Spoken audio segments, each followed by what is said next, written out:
Imagine in every moment of your life, two separate minds are running the show inside your head, each with its own will, making its own choices.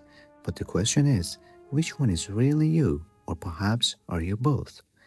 In 1961, two neurosurgeons, Joseph Bogen and Philip Vogel, performed corpus surgery on patients suffering from epileptic seizures. The corpus callosum is a bundle of neurons between the two hemispheres that acts like a bridge, transferring information between them. With that bridge cut, the two hemispheres were suddenly isolated and their vital flow of information halted. At first, life went on as usual for the patient, with no apparent problems.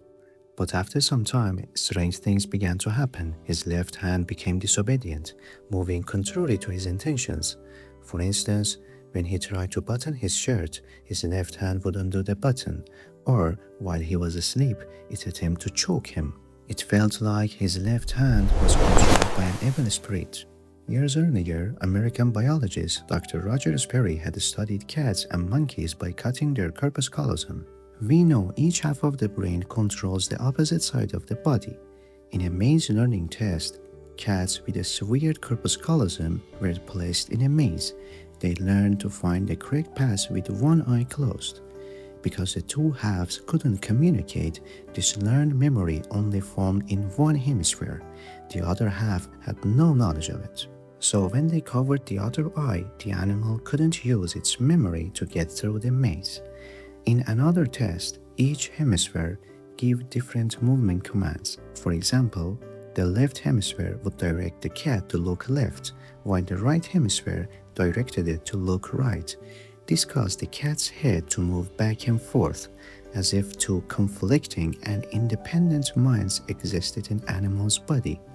These experiments showed that each hemisphere of the brain could create separate memories and make different decisions. In 1961, Roger Sperry and Michael Gazzaniga observed these strange occurrences and decided to study Bogen and Vogel's patient.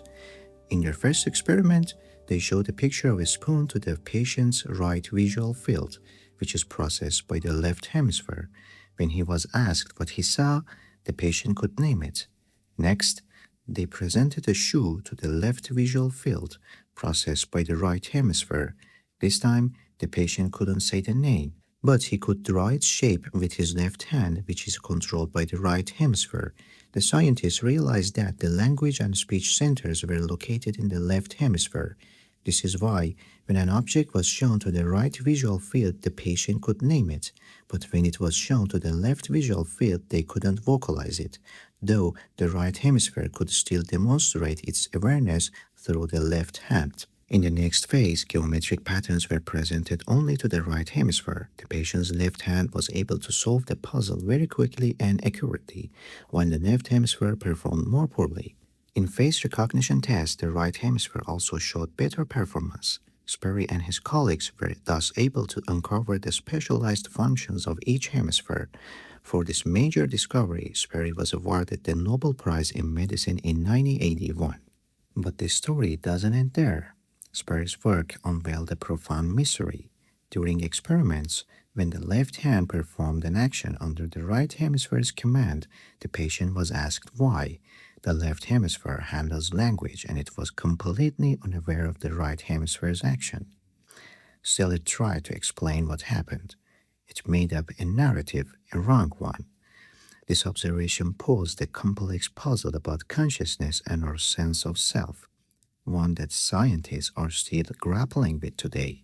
Michael Gazzaniga proposed the interpreter theory to explain this, a theory with many supporters and detractors. According to the theory, the left hemisphere possesses a specialized system that tries to integrate the information processed by both halves, weaving a believable story about events to maintain our sense of conscious unity. Gazzaniga believes this function plays a crucial role in what we perceive as ourself. However, the enigma of how these two minds construct our consciousness remains unsolved.